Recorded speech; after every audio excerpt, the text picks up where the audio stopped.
the watchdog, maybe we can call it, for SEBI, for the benefit of the investors.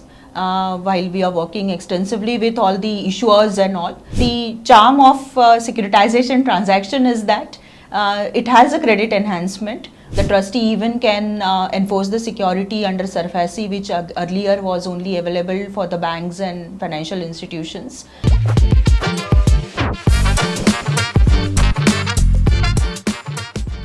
Hi everyone, welcome to another episode of Cut the Noise. Today we are going to learn about the role of trusteeship services in the LeaseX, InvoiceX and now LoanX transactions offered by GRIP. Today with us is Vaishali, who is the founder of Midcon Credentia Trusteeship Services. Vaishali works with us closely on all of our listed transactions and we are very excited to have her here. Thank you, Aman. Just to get started, maybe why don't you start and tell us how did you start, Credentia, how did the entire trusteeship business start, what's your background? Yeah, so thank you, Aman, for inviting me here. We are really great to work with GRIP a lot and be a part of your journey as well. As far as Credentia and Midcon Credentia is concerned, we started this in 2020 April. Credentia is a basically trustee company doing all the trusteeship transactions, which we act as a trustee for listed, unlisted transactions, SDI, debentures.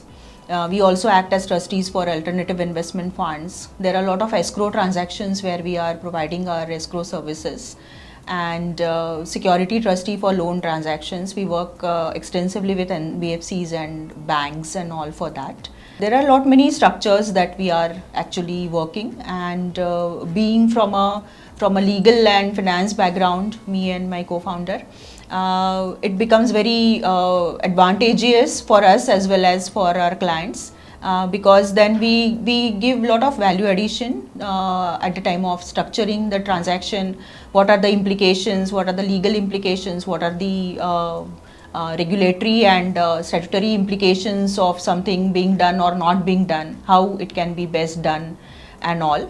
And trusteeship, as you are aware, is basically the entity who is the watchdog, maybe we can call it, for SEBI, where all the regulatory compliances are being monitored by the trustee. So it is for the benefit of the investors, while we are working extensively with all the issuers and all. Primarily our role is to safeguard the interest of the investors. That's super interesting, and the fact, of course, for in our transactions, the role of the trustee is to act as the watchdog for the transactions, the securitization transactions that we structure.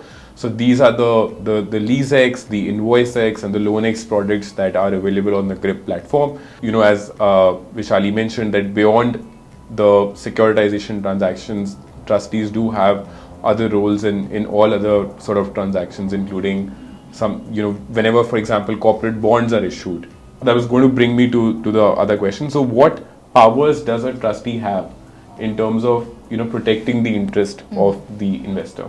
So one major is role or the power is to enforce the security and see that the money is available to the investors for their redemptions. Whenever there are secure transactions, the security is created in favor of the trustee, and on a regular basis, on a periodic basis, the trustee's role is to monitor that security, and whenever there is a default situation, there are one thing is, of course, enforcement of the security through all the legal channels, and when there are listed NCDs, the trustee even can enforce the security under SARFAESI, which earlier was only available for the banks and financial institutions under SARFAESI Act. Now for a listed NCD, it is available for the trustees as well. So the recovery also is faster in that case.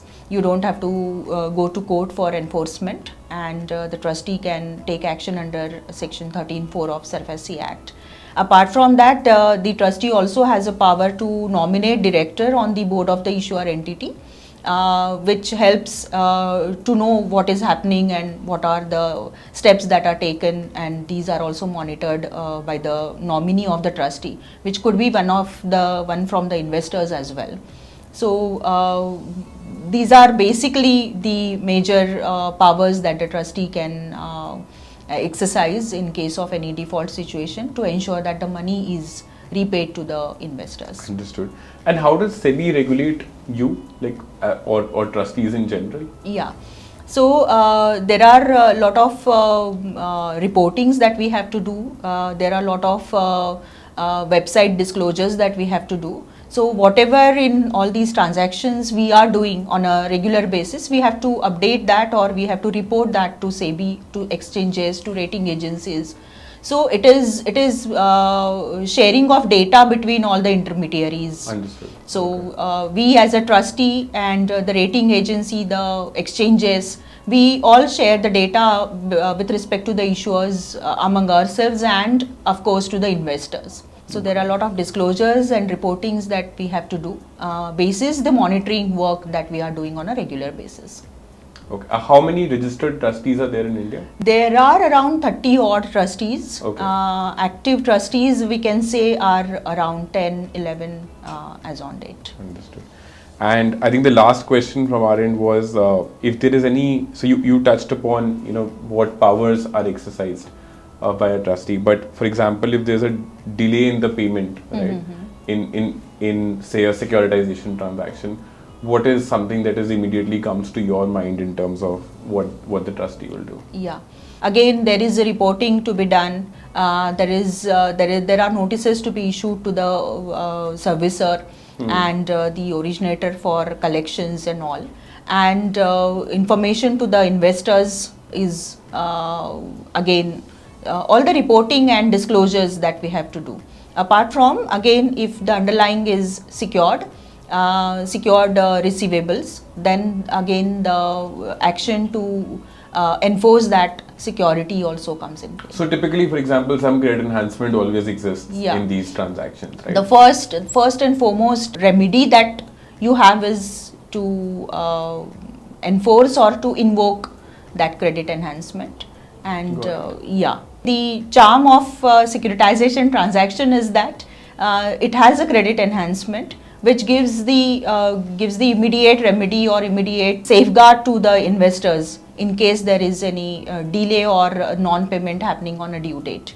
So on the due date, if the money has not come into the trust account, then the maybe the guarantee which is given in the form of credit enhancement, or the FD which is given in the form of credit enhancement, can be invoked, and that money can be used for payment to the investors. Thank you so much, Vishali, for being a part of this and helping us clarify some of these questions. Thank you so much for having me here, and I wish GRIP all the best for all their future endeavors, and we definitely would love to be a part of your journey. No, absolutely, likewise, and we are also very happy with this continued partnership that we have with Thank Bitcoin. you so much. Thank you everyone for joining us on today's episode of Cut the Noise.